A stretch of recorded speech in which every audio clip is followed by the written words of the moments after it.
llevarlos a una reflexión de la palabra. Quiero compartirles un mensaje que para mí es un ancla en mi vida, y creo que para mí es un regalo. Cuando yo lo recibí de Dios, es un regalo, así que pues usted sabe que los regalos que Dios nos da los tenemos que compartir con gracia. Y es un mensaje que está basado en Josué capítulo 24. Si usted tiene su Biblia y puede ir conmigo ahí, Josué capítulo 24. Y yo he titulado este mensaje Declaración de Guerra. Declaración de guerra. ¿Por qué es una declaración de guerra? Porque estamos viviendo en una guerra.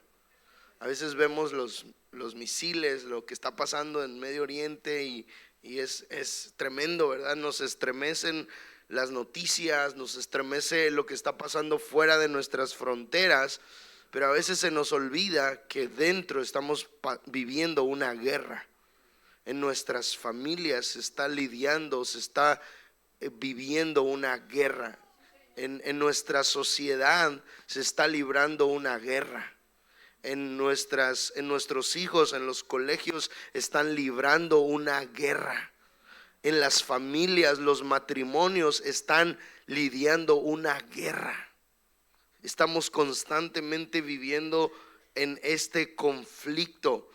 La declaración de guerra son las palabras de Josué. Vaya conmigo, Josué capítulo 24. Voy a leer a partir del versículo 14. Yo voy a leer en la NBLA, que es la Nueva Biblia de las Américas. Usted puede leer en la versión que tenga, o la versión que tengamos aquí en la media está bien. Voy a leer a partir del versículo 14. Solo siga la lectura con su vista. Dice así: ahora pues, teman al Señor y sírvanle con integridad. Digan conmigo, integridad. Y fidelidad. Digan conmigo, fidelidad. Mire lo que sigue diciendo: quiten los dioses que sus padres sirvieron al otro lado del río y en Egipto, y sirvan al Señor. Y si no les parece bien servir al Señor, escojan hoy. ¿Cuándo hay que escoger? Escojan hoy a quién han de servir. Si a los dioses que sirvieron sus padres que estaban al otro lado del río, o a los dioses de los amorreos en cuya tierra habitan. Pero yo y mi casa serviremos al Señor.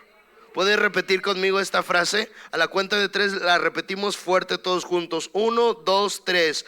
Pero yo y mi casa serviremos al Señor.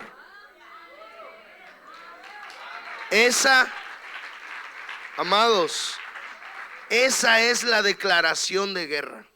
¿Y por qué es una declaración de guerra? Porque Josué la dice en un momento hostil. No es un momento cómodo. Él no dice: mi casa y yo serviremos a Jehová, cuando todo el pueblo de Israel estaba sirviendo al Señor. Él no dice: mi casa y yo serviremos a Jehová, cuando las 12 tribus estaban unificadas y al unísono, digamos de manera consensuada, seguían al Señor. Josué declara esto en los últimos momentos de su vida.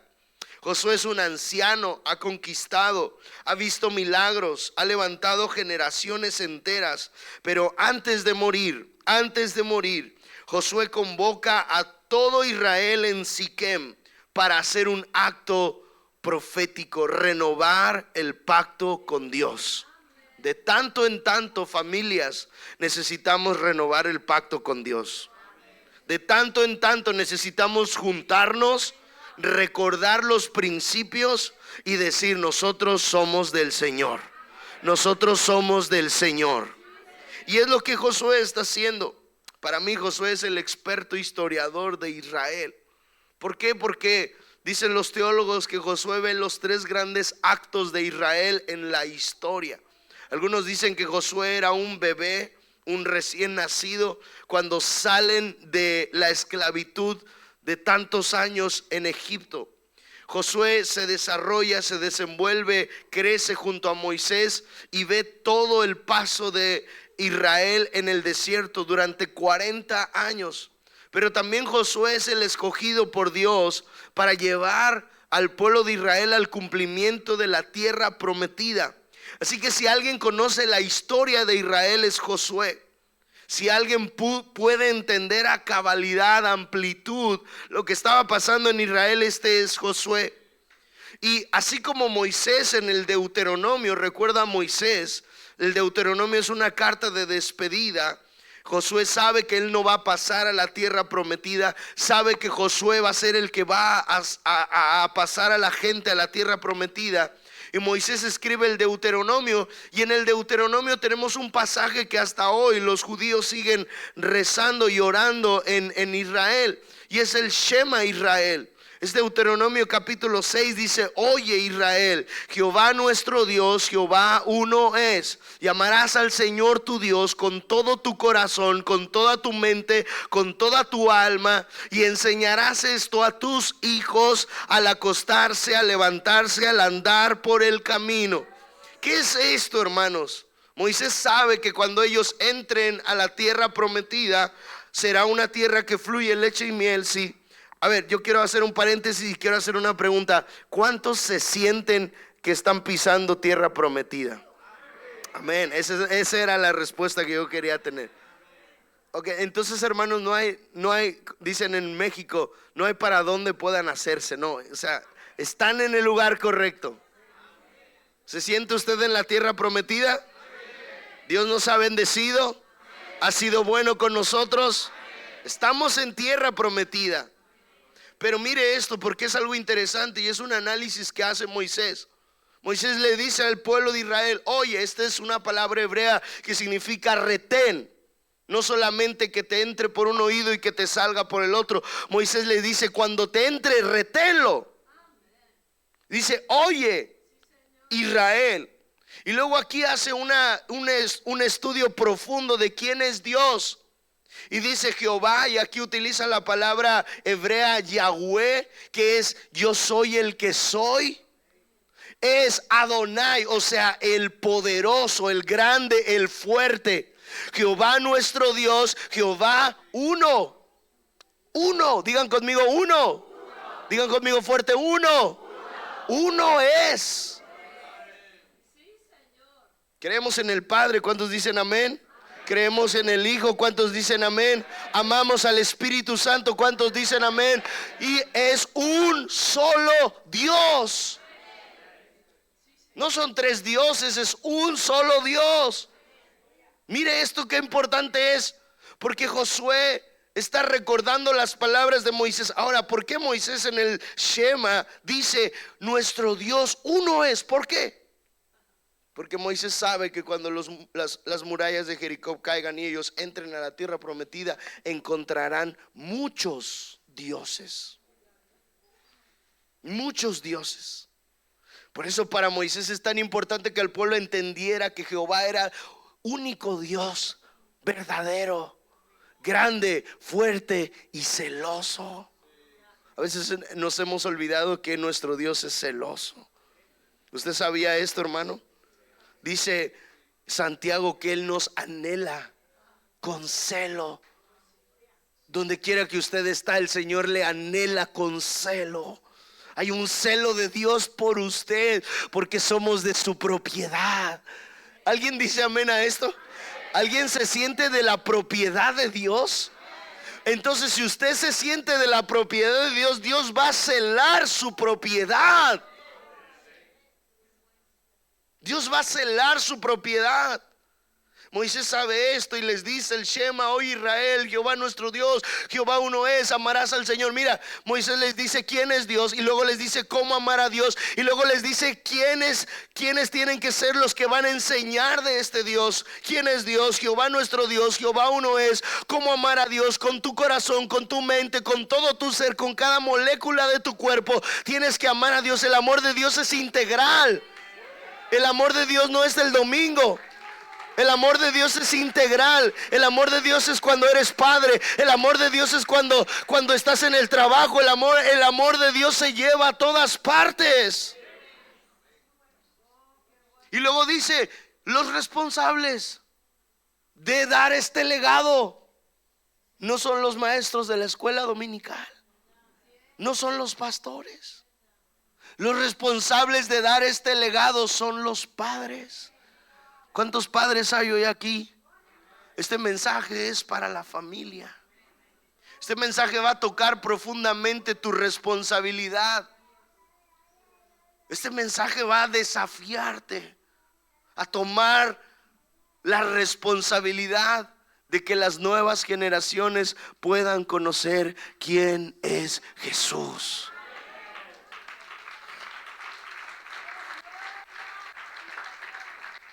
Así que estas son las palabras de Moisés. Hoy Israel, Jehová nuestro Dios, Jehová uno es. Sabe que cuando el pueblo de Israel entre a la tierra prometida, van a encontrarse con muchos ídolos. Ahora, ¿en qué momento de la historia estamos? El pueblo de Israel ya entró a la tierra prometida, ya tomó posesión, las 12 tribus ya se asentaron, ya tomaron sus lugares. El pueblo se ha enriquecido, ha sido bendecido, altamente bendecido. Josué está a punto de morir. Son sus últimas palabras. Y antes de morir, Josué quiere sacarse del pecho una verdad que veía en Israel. Por eso es una declaración de guerra. Necesitamos como iglesia declarar que somos del Señor. Y mire, porque Josué descubre una realidad en Israel. Vaya conmigo al versículo 14. No quiero profundizar tanto en el versículo 14 porque es un versículo muy interesante y muy denso, donde podemos sacar mucho. Pero Josué está alentando al pueblo de Israel a temer al Señor. Ese es el principio. Dice la escritura que el principio de la sabiduría es el temor al Señor. Hay una diferencia entre terror y temor. Y al menos yo lo he experimentado en mi vida y lo veo en las escrituras, que el temor al Señor está asociado al amor al Señor. Yo amo al Señor y temo defraudar el amor que Él ha sembrado en mí. No tengo terror de que Dios me envíe al infierno, aunque Él puede enviarme al infierno. Dice, hermanos, el Nuevo Testamento hay un pasaje que dice: no teman al que puede destruir el cuerpo, teman al que puede destruir el alma. Y se está refiriendo a Dios. Dios es el que tiene la capacidad potencial, pero aquellos que somos sus hijos, aquellos que somos salvos, redimidos por su sangre, no tenemos miedo a esto. No hay un terror a perder mi salvación, aunque puedes perderla, pero no hay un terror. Mira esto: temo a romper mi relación con Él. Es una diferencia. Temo a defraudar la gracia que Él ha dado a mi corazón. Así que Josué comienza por aquí. El principio es el temor. Ahora pues, teman al Señor, o sea, relaciónense con Dios a través del amor, de la relación, del perdón. Dice, y sírvanle. Me encanta, hermano, porque una de las características, como hablábamos en Somos, creo que fue la primera conferencia hablando de Zaqueo, una de las principales características, los frutos de la gracia es, hermano, el fruto. Si la gracia ha tenido un efecto en mí, voy a dar fruto. ¿Alguien dice amén a esto? Estamos llamados a dar fruto. Así que el servicio es el fruto de mi relación con Dios. Si yo estoy relacionado con Dios, voy a querer servir a los demás, voy a querer servir a mi comunidad, voy a querer servir a mi esposa, voy a querer servir a mis hijos, voy a querer servir a mi familia, voy a querer servir en mi iglesia. Ahora Josué está alentando al pueblo de Israel a servir con dos virtudes: integridad y fidelidad. Ahora, ¿qué es integridad? Algunos piensan que integridad es hacer lo bueno, pero no. Algunas personas pueden ser íntegros en lo público, pero en lo secreto ser personas despreciables. ¿Qué es la verdadera integridad?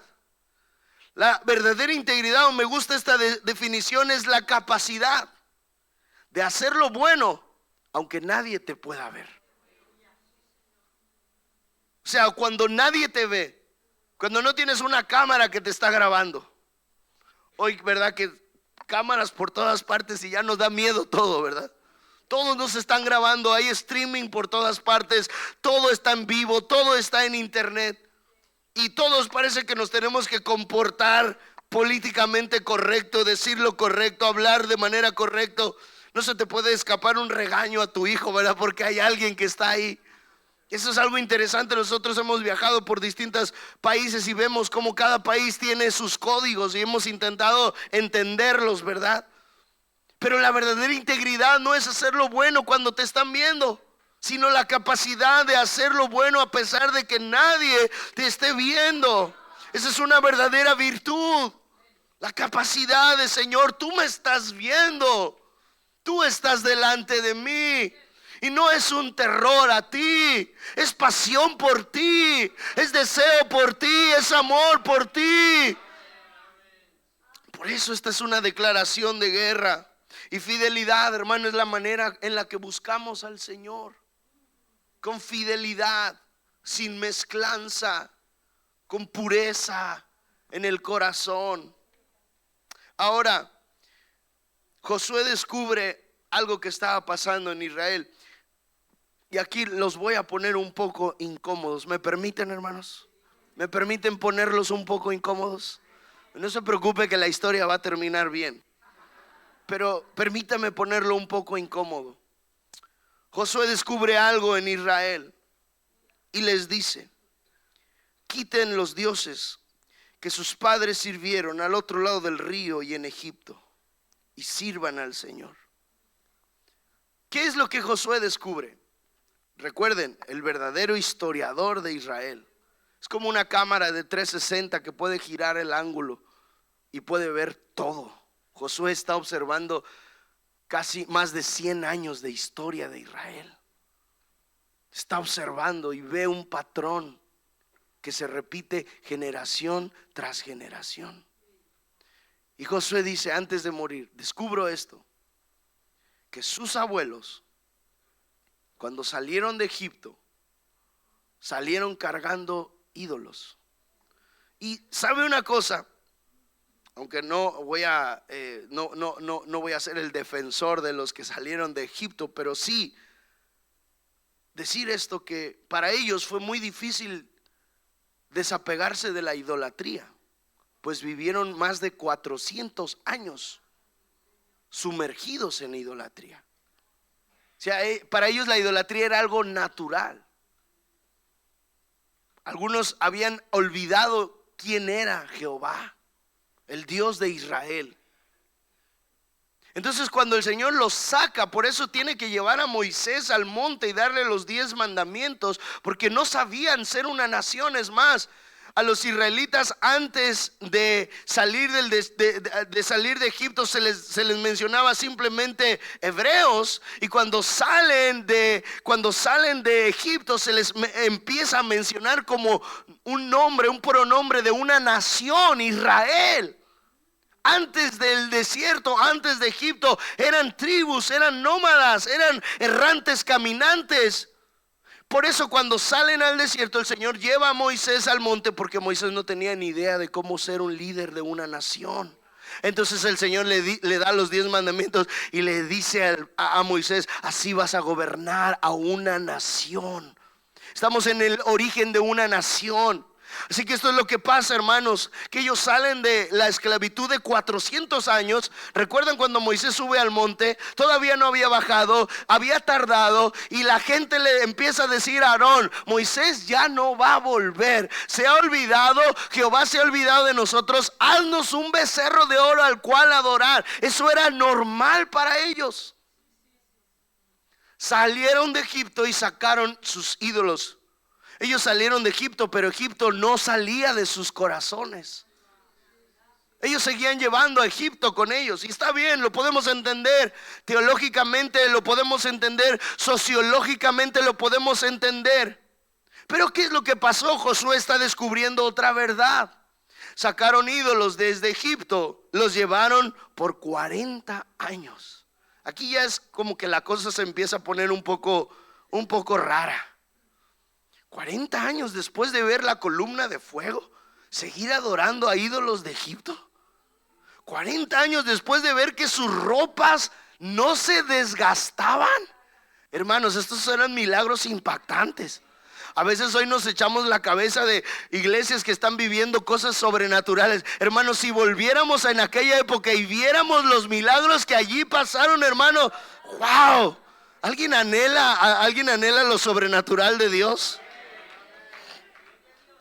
Pero aunque anhelemos lo sobrenatural de Dios, hermano, la adoración es para el Señor, no para las señales.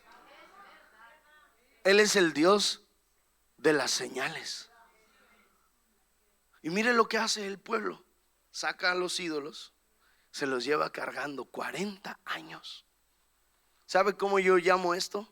Yo lo llamo idolatría heredada. Herencia idolátrica. Pero ¿qué es lo más fuerte que Josué descubre? Que sacaron los ídolos de Egipto, los abuelos. Cuando ellos murieron, porque una generación es la que sale de Egipto y otra es la que entra a la tierra prometida y otra es a la que Josué le está predicando en este pasaje. Así que los ancianos que salieron de Egipto sacaron sus ídolos y les dijeron: mira, mijito, término mexicano, ¿verdad? ¿Cómo sería aquí? Chavalín, chaval. Mira, aquí está mi ídolo. Yo ya me voy a morir, pero ni se te ocurra dejarlo. Llévatelo contigo, porque así somos los González. Aquí González es el apellido de González. Bueno, yo soy Hernández. Así somos los Hernández. Así somos los Pérez. ¿Hay algún Pérez por aquí? Muy bien. Dios bendiga a todos estos apellidos. No tengo nada en contra. No hay una revelación más allá del simple nombre. No vayas a dejar mi ídolo, porque así somos. Es la tradición. Y entonces ellos se los dieron a sus hijos, y sus hijos fueron los que entraron a la tierra prometida.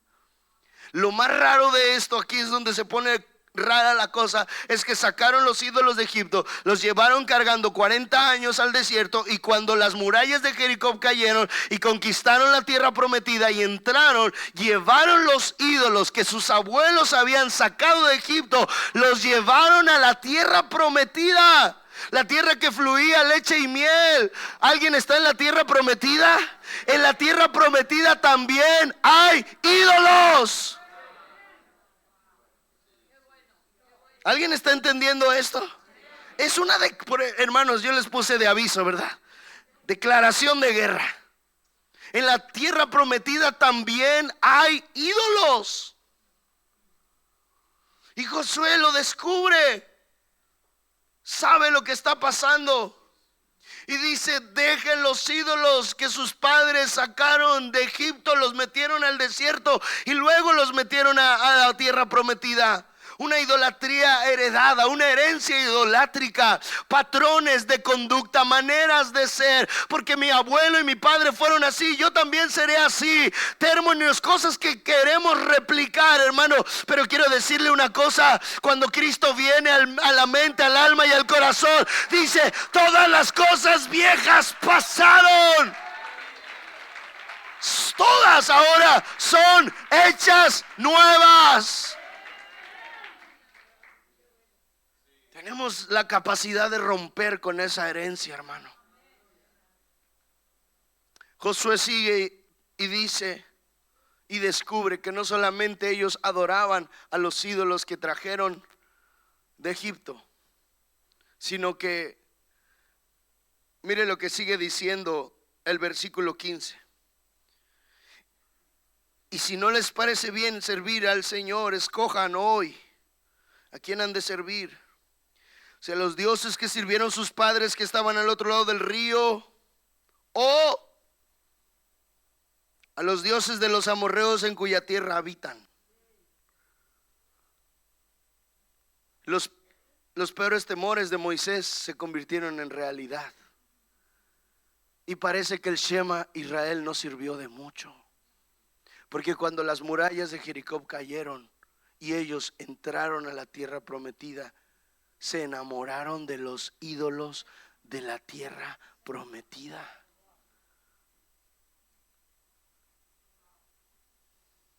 Alguien diga amén o diga ouch, pero diga algo. A esto yo lo llamo idolatría local.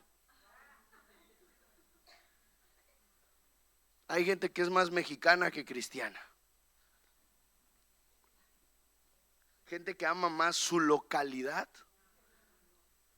que su identidad como hijo de Dios. Mire, hermano, yo soy mexicano y yo amo mi país. Viví tantos años fuera de México como hijo de misioneros aquí en España durante 10 años. Y yo era de los que lloraba cuando escuchaba el himno de mi país, cuando jugaba mi selección, fútbol. Extrañaba mi comida, los tacos y todo eso. Pero yo sé que soy mexicano, amo mi patria, pero mi identidad es ser hijo de Dios.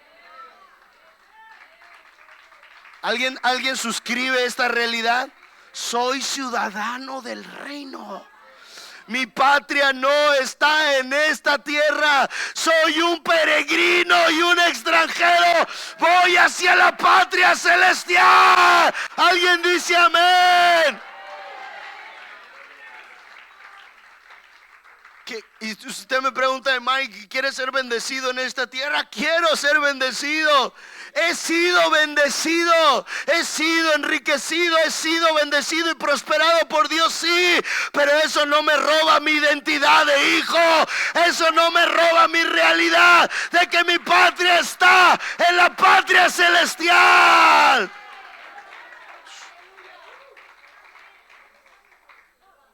Hay una cosa que he descubierto viajando en tantos lugares, en tantas culturas, y es esta: que el pecado es pecado. Donde quiera que estés. Estás en China, el pecado es pecado. Estás en Rusia, el pecado es pecado. Estás en España, el pecado es pecado. Estás en Brasil, el pecado es pecado. Solo se disfraza, pero el pecado es pecado.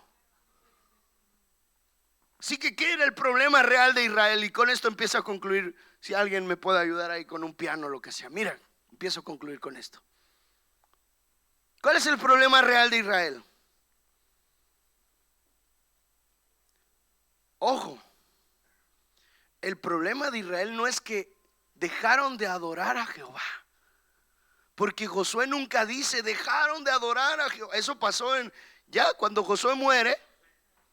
Entra el tiempo de los jueces de Israel y dice: y se levantó una generación que no conocía el nombre del Señor, y cada quien hacía lo que bien le parecía.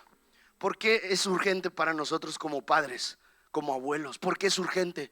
Porque si nosotros no levantamos la bandera de Jesucristo, la próxima generación no va a conocer el nombre del Señor.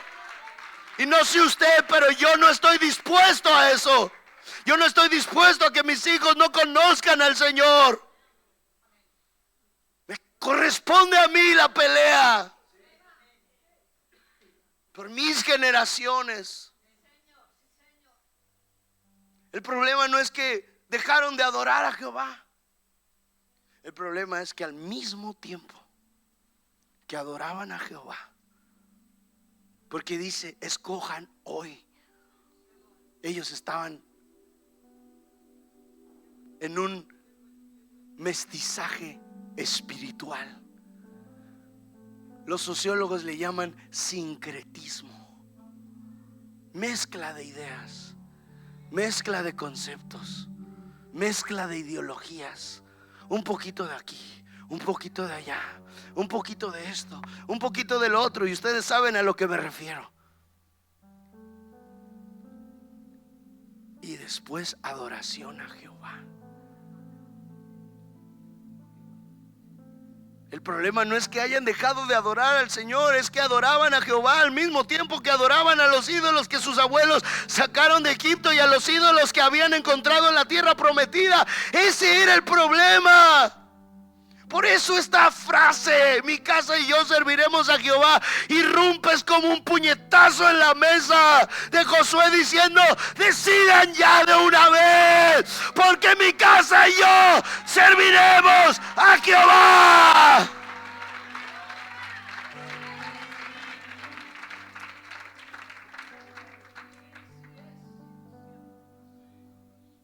Esta frase está construida de manera muy inteligente según la teología y la exégesis. Lo primero que dice Josué es pero. Y este pero es un límite. Esta palabra es una palabra hebrea que significa límite. Hasta aquí. De aquí para acá no va a entrar. Eso no va a entrar a mi casa. Eso no va a entrar a mi matrimonio. Eso no le va a llegar a mis hijos. Allá afuera que pase lo que quiera, pero, diga conmigo fuerte, diga conmigo fuerte, pero a mi casa no va a entrar. Shh.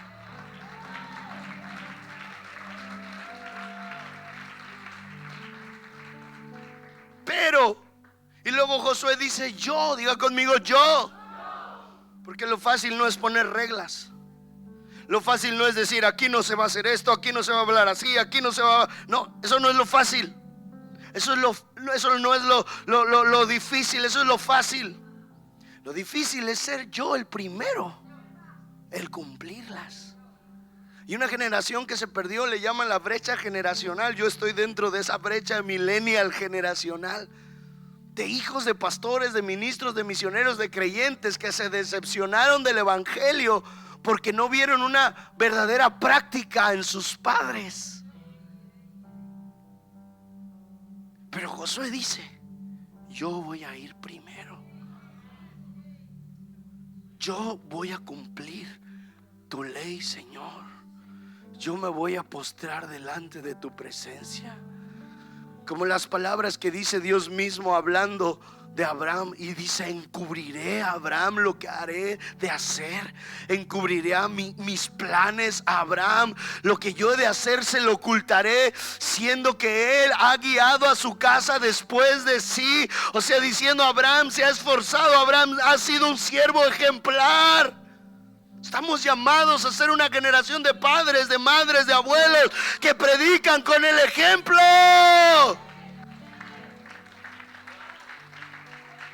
Padres, están llamados ustedes a ser sus propios evangelistas familiares. Yo sé que usted trae a sus jóvenes a la conferencia Somos, y ahí llegamos, la artillería, ¿verdad? Ministramos, oramos, pero los hijos tienen que ver a los padres como un verdadero creyente.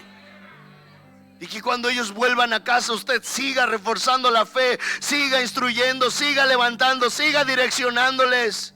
Pero yo, dice Josué, pero primero el límite no va a pasar. Pero yo seré el primero en cumplir las reglas. Yo seré el primero en vivir en santidad. Yo seré el primero en predicar, en orar, en clamar. Yo seré el primero en ser fiel en mi matrimonio, en mis finanzas. Yo seré el primero. Yo, y luego mi casa. Mi casa me va a seguir. Mis hijos me van a seguir. Mi esposa me va a seguir. Mi familia me va a seguir. Serviremos. Me encanta, con esto termino, me encanta pensar en Noé como el peor predicador de la historia. Dicen que él estuvo construyendo el arca y predicando, según Judas, durante 120 años. Originalmente el arca estaba siendo construida para personas, pero nadie escuchó. Nadie. 120 años, hermanos, y 0 convertidos. Qué fracaso de ministerio, ¿no? Imagínese la cara de Noé cuando ve que las cabras, los bueyes, las ovejas, y aunque la Biblia no registra esta oración, pienso que quizás ocurrió: Señor, no me vas a dar a uno solo. Antes se convierten las cabras, los camellos, los bueyes que las personas. Dame a uno, Señor, dame a uno. Y el Señor le dice a Noé: Noé, tranquilo, tranquilo, porque sí te voy a dar fruto. Aquellos que te han ayudado a servir, a construir al arca, llámalos. Llama a tus hijos, llama a sus esposas. Entren en el arca. Ven con tu familia. Entren en el arca, Noé. Entren en el arca de salvación. Entren en el arca de salvación. Josué les dice: decidan ya a quién van a servir, si a los viejos ídolos que sacaron sus abuelos de Egipto y los trajeron al desierto y los metieron a la tierra prometida. Eso es una opción, buena opción. Si van a servirlos a ellos, sírvanlos. O decídanse si van a servir a los ídolos de esta tierra. Cuando vinieron de sus naciones encontraron ídolos en esta tierra y algunos se han doblegado a esos ídolos. Si quieren servir a esos ídolos, sírvanlos. Pero yo y mi casa vamos a servir al Rey de Reyes. ¿Alguien dice amén a esto? ¿Por qué no se pone de pie en esta hora, iglesia?